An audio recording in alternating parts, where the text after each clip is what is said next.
قبلہ آخر میں سورہ اخلاص قل هو اللہ، اس بارے میں آپ فرمائیے گا۔ بسم اللہ الرحمن الرحیم، جسے سورہ توحید بھی کہتے ہیں، سورہ اخلاص بھی کہتے ہیں۔ اخلاص اس لیے کہتے ہیں کہ جو ان کے معنی پہ یقین رکھ لے اس کی توحید خالص ہو جاتی ہے، خالص توحید کا بیان ہے۔ اور ذرا غور فرمائیے گا کہ خالص توحید کے بیان پر بھی اللہ سبحانہ و تعالیٰ نے وسیلہ بنایا اپنے حبیب کو صلی اللہ علیہ وسلم۔ پتہ ہے کیسے؟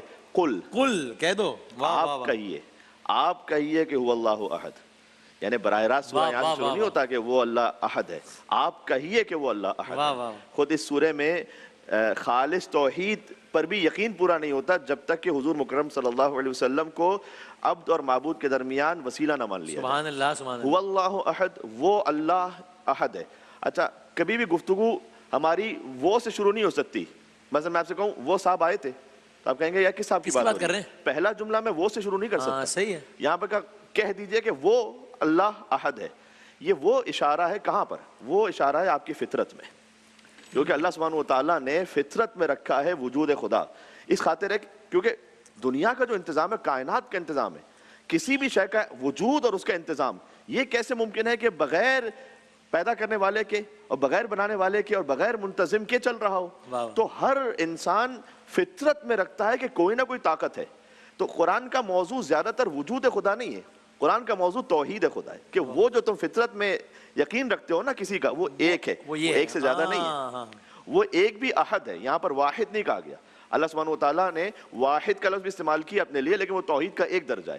پھر احد آخری درجہ ہے۔ واحد اور احد میں فرق یہ، واحد وہ ایک کہ جو تقسیم ہو سکتا ہو،